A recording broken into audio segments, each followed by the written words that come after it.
Hey everyone, welcome back to my channel. As you can see on your screens today, we are going to talk about Samuel Pepys, जो आपके UGC net का एक most repeated topic रहा है। 4 से 5 points ही आपको Samuel Pep's में से याद रखने हैं या फिर उनकी डायरी में से, और उसी में से ही बार बार आपसे क्वेश्चंस रिपीटेड आते हैं।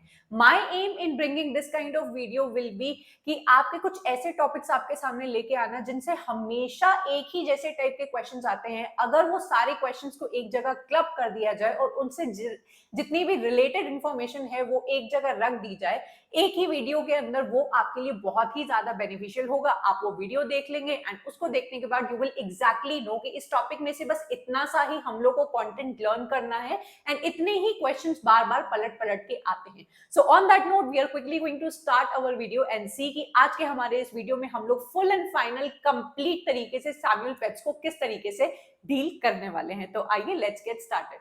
सैमुअल पेप्स, जैसा कि आप सब लोग जानते हैं कि एक बहुत बड़े डायरिस्ट रह चुके हैं। डायरिस्ट का मतलब होता है वो इंसान जो डायरी लिखता है। As you can see in front of your screens, आपके सैमुअल पेप्स एक इंग्लिश नेवल एडमिनिस्ट्रेटर भी रह चुके हैं एंड वो मेंबर ऑफ द पार्लियामेंट भी रह चुके हैं। Along with that he is also known as a diarist. आपके सैमुअल पेप्स का जन्म होता है 1633 लंदन इंग्लैंड में एंड ही डाइज इन 1703। ये इंफॉर्मेशन आपकी किसी भी तरीके से इंपॉर्टेंट नहीं है, बस क्योंकि हम लोग एक राइटर को इंट्रोड्यूस कर रहे हैं तो ये सब जानना हम लोग के लिए इंपॉर्टेंट हो जाता है। Samuel Pepys is considered as one of the most important and celebrated diaries in the English language. आपके जो सैमुअल पेप्स है उन्होंने लिखी थी एक डायरी जो हमारे इंग्लिश लैंग्वेज में हमेशा से याद की जाती है और one of the most celebrated diaries उनकी मानी जाती है। तो सैमुअल पेप्स का नाम जहां पे भी आता है तो उनकी डायरी को हम लोग जरूर से याद करते हैं। आपके जो सैमुअल पेप्स है, जो डायरी उन्होंने लिखी है, एक बड़ी यूनिक काइंड ऑफ डायरी उन्होंने लिखी होती है जो ना सिर्फ उनकी पर्सनल लाइफ के बारे में हम लोग को थोड़ी सी इंफॉर्मेशन देती है, बल्कि उस टाइम के जितने भी इंपॉर्टेंट इवेंट्स थे उसके भी बारे में हम लोग को पता चलता है। एंड ये सारी चीजें हम लोग को पता चलती हैं 17th सेंचुरी के इंग्लैंड के बारे में। आगे बढ़ते हैं और देखते हैं कि क्या है वो चीजें।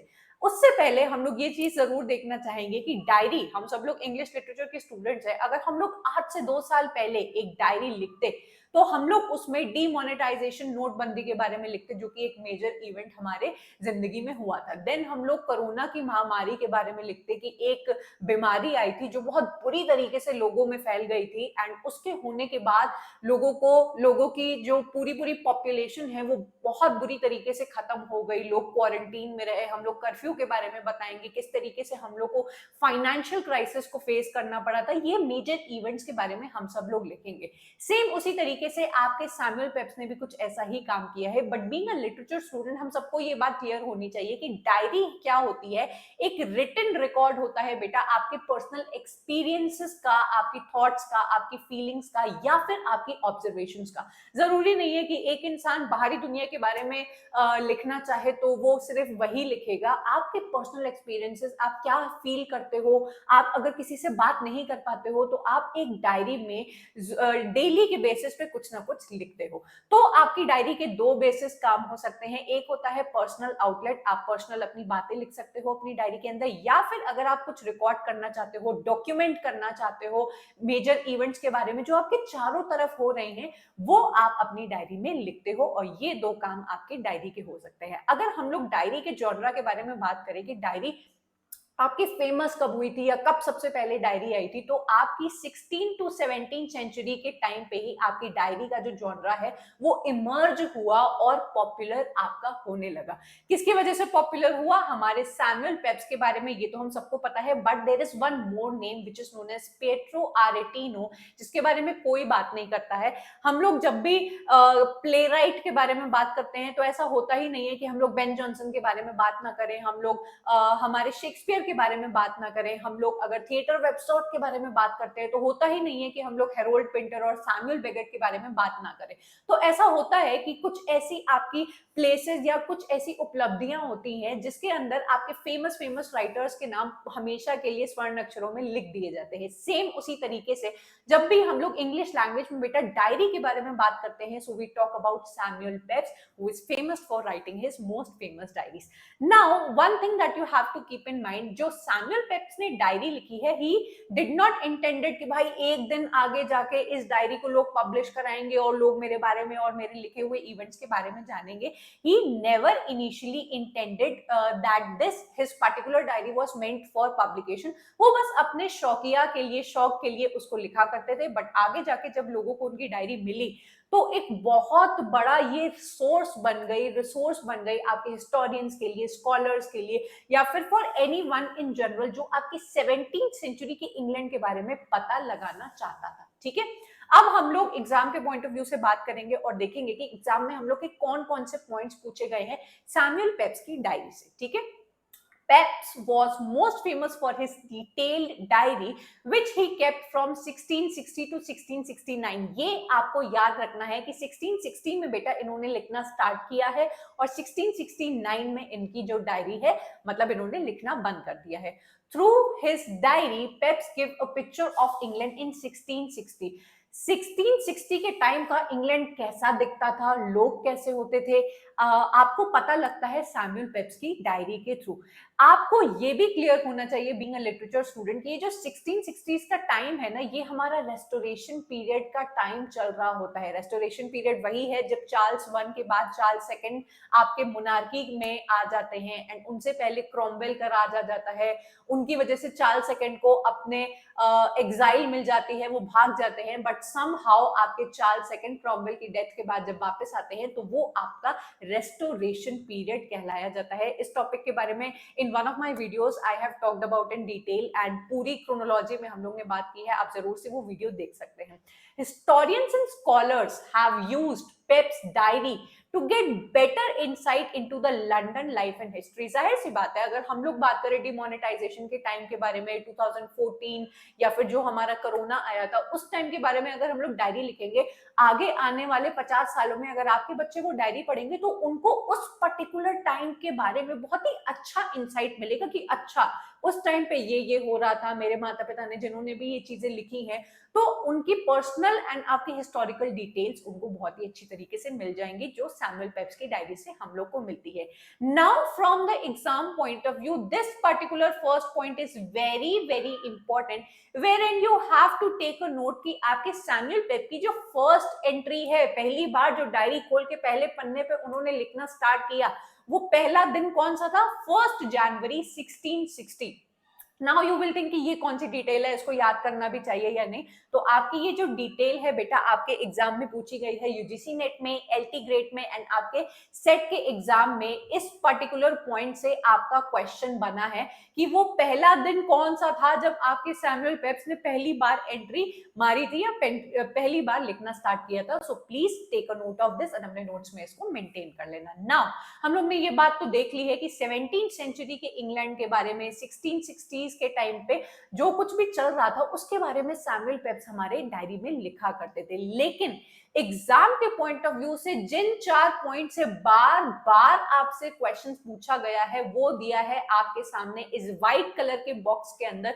वो कौन से मेजर इवेंट्स हैं जो सैमुअल पेप्स की डायरी के अंदर आपको दिखाई देते हैं. तो पहला आपका जो इवेंट है बेटा वो है कोरोनेशन ऑफ चार्ल्स सेकंड जो कि हुआ था 1660 में. कहानी मैंने आपको थोड़ी सी रफ टफ बता दी है कि चार्ल्स वन के बाद आपके चार्ल्स सेकंड को मोनार्की में बैठना था, बट किसी वजह से क्रोमवेल बीच में आ जाते हैं एंड वो आपके बहुत ही स्ट्रिक्ट रूल लेके आ जाते हैं. चार्ल्स सेकंड को भागना पड़ता है फ्रांस अपनी जान बचा के एंड क्रोमवेल के रूल के बाद उनकी डेथ के बाद वापस से हमारे चार्ल्स सेकंड मोनार्की को रिस्टोर करते हैं और उनकी कोरोनेशन सेरेमनी होती है, वो जो बोलते हैं राज तिलक उनका किया जाता है. तो ये जो टाइम था कोरोनेशन ऑफ चार्ल्स सेकंड 1660 में होता है, उस टाइम पे सैमुअल पेप्स आपके एक लाइव टेस्टिमनी थे, उन्होंने चार्ल्स सेकंड को राजा बनते हुए देखा था. तो ये उन्होंने अपनी डायरी में बहुत ही अच्छी तरीके से जितने भी मेजर इवेंट्स थे उसको उन्होंने नोट कर लिया. सेकंड पॉइंट जो आप लोग को नोटिस में रखना है वो है ग्रेट प्लेग ऑफ लंदन. ठीक हम लोग के कोरोना की तरह आपके लंदन में आया था ग्रेट प्लेग, एक बहुत बड़ी महामारी आई थी जिसकी वजह से पूरी पूरी पॉपुलेशन वाइप आउट हो गई थी। बीमारी जो थी वो बहुत ही भयंकर टाइप की बीमारी थी। आपके जो सैमुअल पेप्स है उन्होंने अपनी डायरी में इस बात का वर्णन किया है और बताया है कि लंदन की एक ऐसी जगहें, कुछ ऐसी जगहें जो बहुत ही ज्यादा आपकी भरी हुई रहती हैं, क्राउडेड रहती हैं।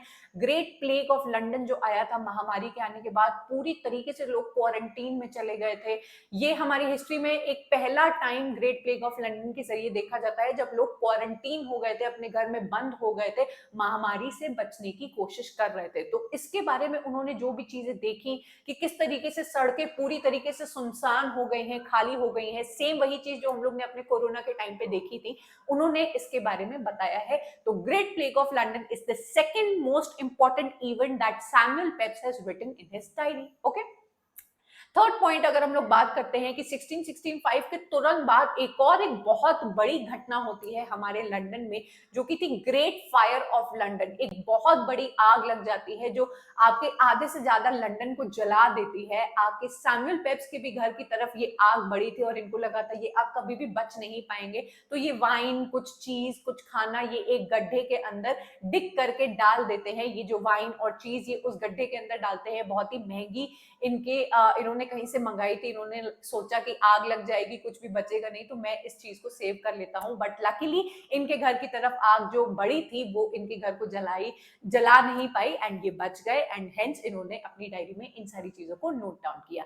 देन फोर्थ इंपॉर्टेंट पॉइंट जो इन्होंने नोट किया है about the second Anglo Dutch war. अब अगर विकिपीडिया पे या कहीं पे भी आप सर्च करोगे तो आपको एंग्लो डच वॉर के पहले सेकेंड एंग्लो डच वॉर दिखाई जाएगा, जहां पे आपके डच वॉर जो हुआ था, स्पेनिश वॉर जो हुआ था, उसके बारे में इन्होंने बहुत अच्छी तरीके से डिटेल्स दी हैं। So these are the 4 important points जो इन्होंने अपनी डायरी में लिखी थी। क्या ये सिर्फ यही 4 पॉइंट्स इन्होंने अपनी डायरी में लिखा था? जी नहीं, डायरी इन्होंने इतने सालों तक लिखते रहे थे तो कई सारी और चीजें इन्होंने लिखी होंगी। Samuel Pepys diary was initially written for his own enjoyment. जैसा कि हम लोग ने पहले देखा कि इनिशियली इन्होंने पहले ऐसे नहीं सोचा था कि मैं इस डायरी को लिखने वाला हूं, आगे पब्लिश कराऊंगा। ये अपने एंजॉयमेंट के लिए इसको लिखा करते थे और पब्लिश कराने के लिए इन्होंने नहीं सोचा था। लेकिन आगे जाके आपके 19वीं सेंचुरी में इनकी इस डायरी को डिस्कवर किया जाता है और इसी डायरी की वजह से हम लोग को 17वीं सेंचुरी और रेस्टोरेशन एज के बारे में इतनी ज्यादा डिटेल्ड व्यूज पता लगती है। अदरवाइज अगर इनकी डायरी नहीं होती तो हम लोग को इतना सारा नहीं पता लगता। एंड हेंस इनके रेस्टोरेशन पीरियड के बारे में इंफॉर्मेशन जो हम लोग को मिलती है वो सैमुअल पेप्स की वजह से मिलती है। ठीक है, आगे बढ़ेंगे और हम लोग अब क्वेश्चंस को देखना स्टार्ट करेंगे। आपके क्वेश्चंस आप लोग यहाँ पे देख सकते हैं। Who among the following is exclusively associated with diary writing in English? आपके 2022 में ही ये रिसेंटली ही क्वेश्चन पूछा गया है। तो सिंपल सा क्वेश्चन है आपका कि कौन आपके इंग्लिश लैंग्वेज में डायरी राइटिंग से एसोसिएटेड है बेटा? तो आपका नाम हो जाता है सैमुअल पेप्स। आपने अगर पढ़ाई अच्छे तरीके से की है तो ये क्वेश्चंस आपके लिए बहुत ही लाइक अ केक वॉक हो जाएंगे, बहुत ही आसान होगा आपके लिए। लेकिन जिन्होंने इन छोटे छोटे पॉइंट्स को कभी पढ़ा नहीं है उनके लिए ये प्रॉब्लमैटिक हो सकते हैं। ठीक है, क्वेश्चन नंबर सेकंड को हम लोग देखेंगे।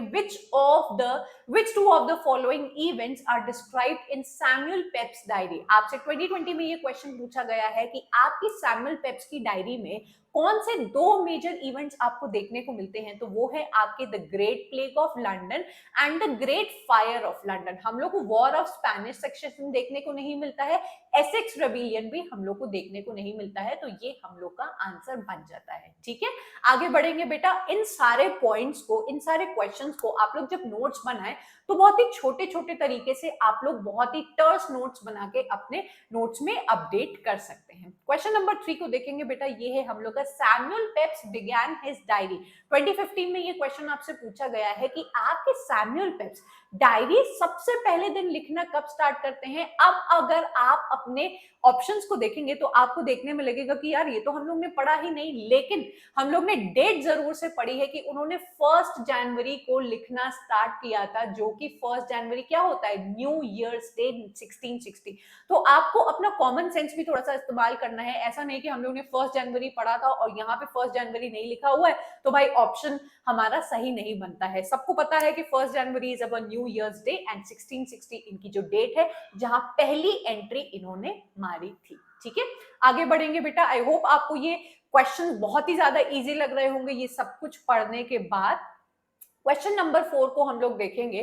Samuel Pep's kept his diary from 2013 का आपका ये क्वेश्चन है कि आपके सैमुअल पेप ने डायरी कब से कब तक आपकी मेंटेन की है। तो आंसर हमारा बन जाता है 1660 में इन्होंने स्टार्ट किया था और 1669 में इनकी आखिरी एंट्री थी। This was question number 4। Now we are on to question number 5। आप देख सकते हैं कि कितने सारे क्वेश्चंस इसमें से आए हैं एंड कोई भी डिफिकल्ट क्वेश्चंस नहीं है। अगर आपने सैमुअल पेप्स को इस वीडियो के जरिए जितने पॉइंट्स मैंने बताए उसको कर लिया तो आपके ये सारे क्वेश्चंस एक ही बार में बन जाते हैं। Entries in diary of Samuel Pep's begin after. आपकी एंट्री जो स्टार्ट होती है वो आपके कौन से बहुत बड़े इवेंट के बाद स्टार्ट होती है? क्या रेस्टोरेशन के बाद स्टार्ट होती है, ग्लोरियस रेवोल्यूशन के बाद स्टार्ट होती है, रिफॉर्मेशन के बाद, या फ्रेंच रेवोल्यूशन के बाद? अब आपको इस क्वेश्चन के जरिए थोड़ा सा अपना कॉमन सेंस यूज करना है कि आपके 1660 में अगर कोरोनेशन चार्ल्स सेकंड का होता है दैट मीन्स कि रेस्टोरेशन हो चुका है, आपके चार्ल्स सेकंड रिस्टोर हो गए हैं, अपनी गद्दी पर बैठ चुके हैं, तो जाहिर सी बात है कि आपकी ये जो डायरी है वो आपके रेस्टोरेशन के बाद ही स्टार्ट होती है। ठीक है, आगे बढ़ेंगे बेटा और अगला क्वेश्चन देखेंगे। क्वेश्चन नंबर 6 है आपका रीसेंट क्वेश्चन जो आपके 2023 में ये आया हुआ बेटा क्वेश्चन है, बिल्कुल रीसेंट, जो मार्च का आपका एग्जाम हुआ है, शिफ्ट 1 में आया हुआ ये क्वेश्चन है और आइए हम लोग इसको देखेंगे। Who among the following, after watching the performance of William Shakespeare's play A Midsummer Night's Dream, observed that it is the most insipid, ridiculous play that I have ever saw in my life? तो हमारे Samuel Pep's ने अपनी diary में mid summer nights dream के बारे में, जो Shakespeare का एक बहुत ही फेमस प्ले है, उसके बारे में ये लिखा है कि बड़ा ही रिडिकुलस प्ले है जो मैंने आज से पहले कभी नहीं देखा।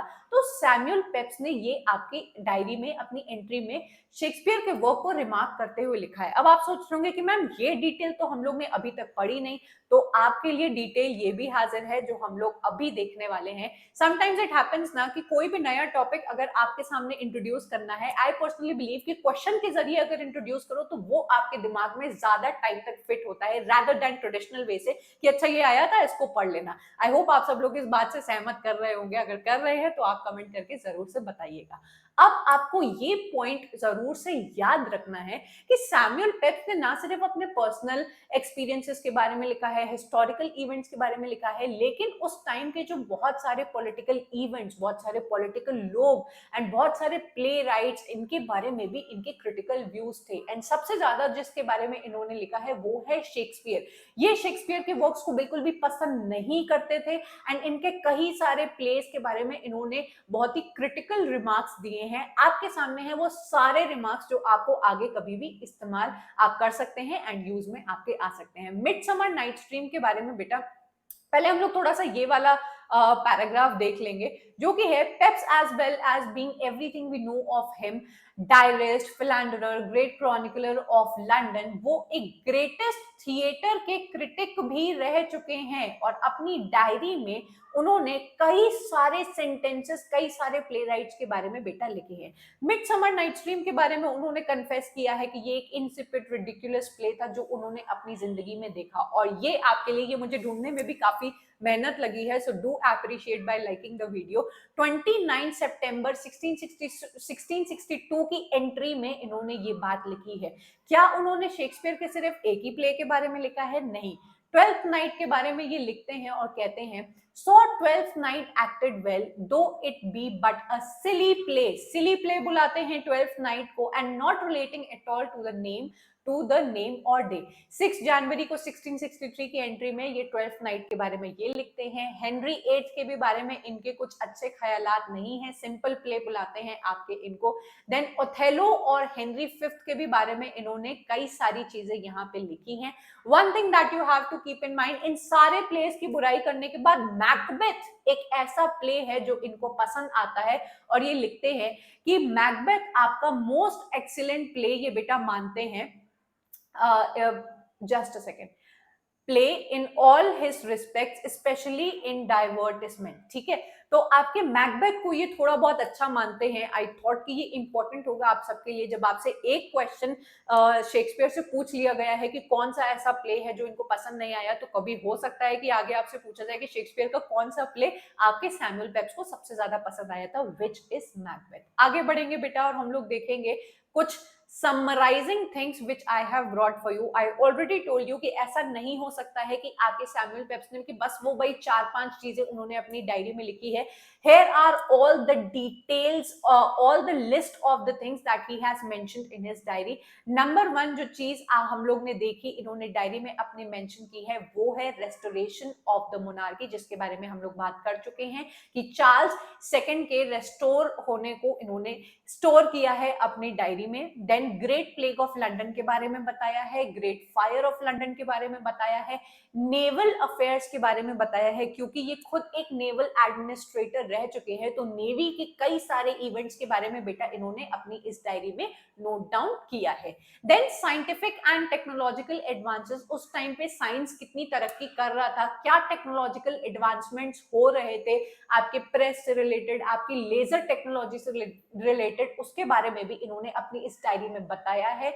Literary and cultural events, literary and cultural events के अंदर बेटा वो सारी चीजें आ जाएंगी जो हम लोग ने अभी अभी देखी। जितने भी प्ले राइट्स के बारे में इन्होंने अपने क्रिटिकल व्यूज दिए हैं, कल्चरल इवेंट्स जो हुए हैं उसके बारे में बताया है, वो आपके इसके अंदर आ जाएगा। Then political and social life के बारे में बताया है, इनकी सोशल लाइफ कैसी थी, इनकी पॉलिटिकल लाइफ कैसी थी, उसके बारे में बताया है। Then personal life, if I let me tell you, इनकी पर्सनल लाइफ बड़ी स्कैंडुलस टाइप की रही है। इनका कई सारे एलिसिट एलिसिट अफेयर्स रह चुके हैं, एंड उन अफेयर्स में किस तरीके से इन्होंने किसी लेडी को टच किया है उसके बारे में भी एग्जैक्ट लाइंस इन्होंने लिखी है। तो जाहिर सी बात है, आप अगर एक डायरी अपने बारे में लिखते हो तो आप उसमें अपनी हर पर्सनल डिटेल लिखना पसंद करोगे, लेकिन आपको ये तो नहीं पता होगा कि आगे जाके सेंचुरीज में लोग आपकी उस डायरी को पब्लिश करा देंगे। हिस्टोरिकल डिटेल्स के साथ साथ आपकी पर्सनल लाइफ भी बड़ी अच्छी तरीके से एक्सपोज हो जाएगी, जो आपके सैमुअल पेप्स के साथ हुआ है।